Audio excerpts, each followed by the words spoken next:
सारे e rickshaw वाले की मैसेज है भाई नेशनल हाईवे पर चलना बंद करी दिओ। अगर तुम चल गए हो तो तुहाडियां ई रिक्शा जेहड़े ने ये सीज हो जाने और बड़ा हैवी चलान होना है, फिर मैं छोड़ना नहीं। मेरी वार्निंग है ऐसे लोगों की, अगर वो लोड कैरियर ऊपर पैसेंजर ले आ देन और लेबर ले आ देन, वो जेहड़े लेबर का ठेकेदार है उसी भी वार्निंग है और उस लोड कैरियर वाले भी वार्निंग है कि भाई सुधरी जाओ, नहीं तो उन्हें गड्डियां तुहाडियां मैं थोड़ा परमिट तक कैंसल कर देगा अगर भी लगी है। बड़े बड़ी पुलिस ले आया लेकिन जिन्हें उन्हें कसर कोई नहीं छड़ी है, ये भी कोई गल नहीं कि तुसें कसर नहीं छड़ी है।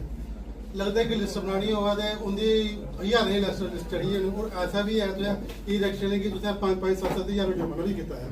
लेकिन सर वक्त ऐसा आई है कि जनाब थोड़े ढिले हुई है, रोटी का मसला है क्योंकि रोजी रोटी जो साढ़े शरीर जो साढ़े बच्चे साढ़े भरा कोई बदतमीजी करन सर क्रैश हो जाना, क्रैश मीन कि लड़ाई हो जानी है। आज बड़ी चौक है, पूरे चौक भरदा होंदा ई रिक्शे कन्नै वो 4-4 बंदे अग्गे होई जंदे। मेरी डीटीआई साहब ने गल हुई थी, पोस्टिंग हुई है, एसओ साहब मेरी गल हुई है, उन्हें कोई तुम आरटी साहब ने गल करो, मैं 5-7 गड्डी ऑटो हूँ ई रिक्शे चला दिता है।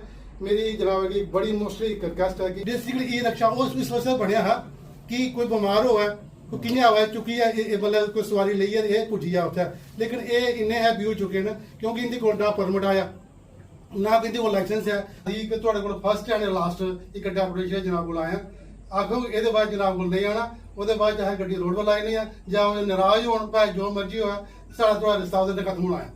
ਅਸੀਂ ਨਹੀਂ ਚਾਹੁੰਦੇ ਕਿ ਜਨਾਬ ਦੇ ਖਿਲਾਫ ਕੋਈ ਵੀ ਬੋਲੀ ਹੈ। भाई देखो अस एक्शन नहीं करने जो सानू शिकायत आती अस जोल्ले भी रोड उपर निकले तो रोड उपर निकलने तो अस रोज इनकी चलान करने, लेकिन तुसें जो शायद थोड़ा कोई कंप्रोमाइज हो गया या तुस बोले नहीं तो असें इन्हें नहीं पूछा। फिर जिन्हें भी ई रिक्शा की नेशनल हाईवे पर नहीं चल सर हॉस्पिटल ਦੇ ਅੰਦਰ ਉੱਪਰ ਹੁੰਦੇ ਨੇ 3 ਰੁਪਏ ਪਰਚੀ ਲੈਂਦੇ ਨੇ। अच्छा सुनी लेना गल नहीं पता ओनर्स ने ड्राइवर्स ने उन्हें मैसेज लाई देना चाहना भी फिर तुस तुहाडी गड्डियां हुण सीज होणियां सीधियां, तुहानू बड़े बारी वार्निंग दे चुके हैं। बिच ये आपू है मैटाडोर यूनियन वाले बिच ढिले, मैं तुहानू तुहाडे मूंह पर रखना कि तुस दे बिच ढिले क्योंकि 6 महीने पहले मैं इन्ना कस्से दा है नहीं कि एक भी आटो जिहड़ा है वो नहीं चलता है। कोई फलानी जगह वायलेशन हो दी तो अस जिथे मैक्सिमम वायलेशन हो दी उत्थे चेक करगे हुण भी करगे अस। और तुहाडे जरिए सारे ई रिक्शा वाले की मैसेज है भाई नेशनल हाईवे पर चलना बंद करी दिओ। अगर तुम चल गए हो तो तुहाडियां ई रिक्शा जेहड़े ने ये सीज हो जाने और बड़ा हैवी चलान होना है, फिर मैं छोड़ना नहीं। अगर वो चल गए तो फिर वो देखो इनके वास्ते 5,000 भी बड़ा चलान होना, तो इन्हें 10-10,000 रुपया जो चलान होया जो गड्डी सीज हुई है 2-3 दिन वास्ते तो ये फिर बर्दाश्त नहीं कर सकते हैं। मेरी वार्निंग है ऐसे लोगों की, अगर वो लोड कैरियर ऊपर पैसेंजर ले आ देन और लेबर ले आ देन, वो जेहड़े लेबर का ठेकेदार है उसी भी वार्निंग है और उस लोड कैरियर वाले भी वार्निंग है कि भाई सुधरी जाओ, नहीं तो उन्हें गड्डियां तुहाडियां मैं थोड़ा परमिट तक कैंसल कर देगा अगर भी लगी। मैं लोड कैरियर वाले नहीं पैसेंजर कर रहा पूरा एक स्कूटी लिहाज साड़ा अज जो मिशन है कि आरटी साहब को मिलने का वो ये है कि ई रिक्शा नेशनल हाईवे वाले इन्हें रोकदा है कि नेशनल हाईवे नहीं चलना, लेकिन सारे नेशनल हाईवे कालीपुर लोहिया सरना लखनपुर मतलब तड़े कन्नै चला दे। अगर साढ़े ड्राइवर कनेक्टर कुदै नहीं प्यार नाल रोकदे भी हैं, उन्हें बदतमीजी और गालां कड्ढदे और ये भी आखदे कि तुहाडी गड्डियां फूकी देना है। इस वास्ते आरटीओ साहब ने उनसे गल की, आरटीओ साहब ने पहले बड़ी सख्ती की थी, इवन कि रॉन्ग साइड जेह्ड़े उन्हें सीज भी किए, बड़े बड़े जुर्माना भी किया उन्हें। अज उन्हें सानूं पूरा आश्वासन दिता कि तुसें थोड़ी ढिल्ली होई है, जेह्ड़े तुहाडे बने मैं भी ढिल्ला होई हां, अज दे बाद साढ़ा एक्शन तुहाडे कन्नै पूरा बराबर होई जाग। अज दे बाद तुसीं इस चीज़ की कंप्लेंट करो जाओ।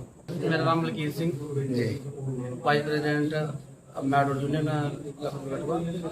सर जेह्ड़ा ई रिक्शा है सारी मिनी बसें बड़ा परेशान कीता ने, कालीबड़ी तो सीधा पठानकोट माधोपुर हर जगह हर स्टेशन पर जा रहे, 2 सवारियां 4 सवारियां चला रहे। और जिसले साढ़े मैटाडोर अगर इन्हें रोकने की कोशिश करते हैं उस दिन हथोपाई करते रहे और काफ़ी सारे ऐसे केस भी हुए हैं, कुछ एप्लीकेशन लगिया भी हैं, फिर भी ये सुधरना ना नहीं लाते।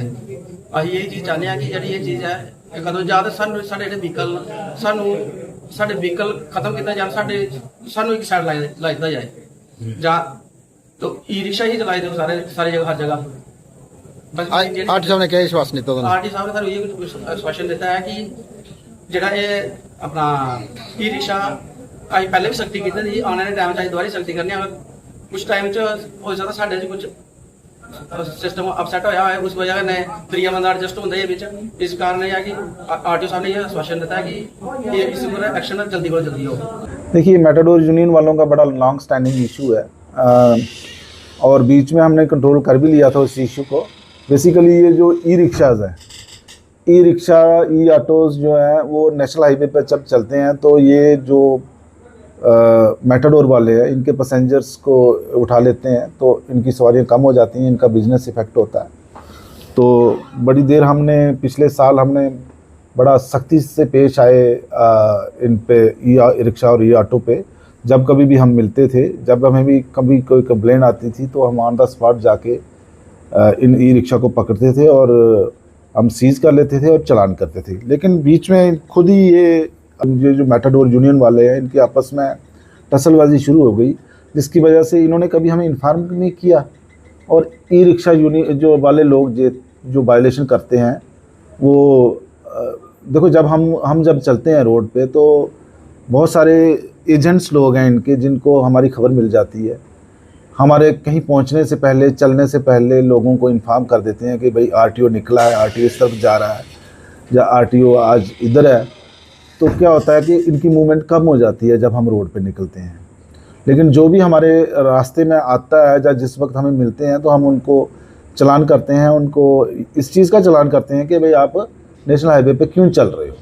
गाड़ियाँ सीज़ भी करते हैं और बड़ा हैवी चलान होता है। फिर ये रोते थे हमारे पास ई रिक्शा वाले, लेकिन बीच में हमें मेटाडोर यूनियन वाले ही मस्त हो गए, इनकी तरफ से हमें कि कंप्लेंट्स आना बंद हो गई। तो हमने सोचा कि शायद अब ये कंट्रोल हो गया है। लेकिन आज इन्होंने मुझे बताया, आज मुझे लगता है कि 30 के करीब जो है मेटाडोर यूनियन के लोग आए थे और उन्होंने बड़ा ऑब्जेक्शन रेज़ किया है इनकी मूवमेंट पे, ई ऑटो और ई रिक्शा की मूवमेंट पे। वो कहते हैं कि ये हमारा बिज़नेस ख़राब कर रहे हैं और इन पे नकेल डालने की ज़रूरत है। तो आपके माध्यम से मैं ई रिक्शा और ई ऑटो जो लोग चलाते हैं, जो उनके जो ओनर्स हैं, मैं उनको ये बता देना चाहता हूँ कि भाई नेशनल हाईवे आपके लिए नहीं बना। आप इंटरनल रोड्स पे चलिए, सवारियाँ उठाइए, कॉन्ट्रैक्ट कैरेज कीजिए। लेकिन अगर आप सोचते हैं कि आप लखनपुर से काली बड़ी या फिर आगे जाएंगे बनोटी नेशनल हाईवे के चलेंगे, नेशनल हाईवे के चलने के लिए बड़े हल्के होते हैं ई ऑटोज़, ई रिक्शाज़, और ज़रा सा भी इम्बैलेंस हो जाए तो गिर सकते हैं, बड़ा डेडली जो है एक्सीडेंट हो सकता है। इनको चलना अलाउड नहीं है नेशनल हाईवे पे। तो आपके माध्यम से एक बार फिर इनको बान कर देता हूँ कि अब से आप अगर हमें नेशनल हाईवे पे चलते हुए नज़र आए तो हम आपका ऑटो जो है वो सीज़ कर लेंगे और चलान करेंगे। और अब की बार हम इतनी आसानी से छोड़ेंगे नहीं आपको। अब की बार रिलीज़ हम गाड़ी तब करेंगे, एफिडेविट लेंगे और कोई आपके साथ कोई मतलब दूसरा बंदा भी होगा जो आपकी जिम्मेवारी लेगा कि अगर ये चलता है तो फिर वो पेनल्टीज़ हम क्या डालें वो ये बताएगा। क्योंकि हम और ख़ासकर वो ऑटो जिसको हम ऑलरेडी चलान कर चुके हैं, अब की बार उसको हम ऐसे नहीं छोड़ेंगे। सर ये लोड कैरियर वगैरह जो है हाँ, लोड कैरियर की भी मुझे कंप्लेंट मिली है। हालांकि मैंने रोड पे, जब भी मैं रोड पे होता हूँ, अगर मेरे नोटिस में ऐसा कोई आता है तो मैंने उनको वहीं रोका है। गाड़ियाँ मैंने सीज़ भी की हैं और लेबर या सवारी जो उन्होंने लादी होती है तो मैं उनको उतारता हूँ और उनको दूसरी गाड़ी प्रोवाइड करता हूँ और भेज देता हूँ।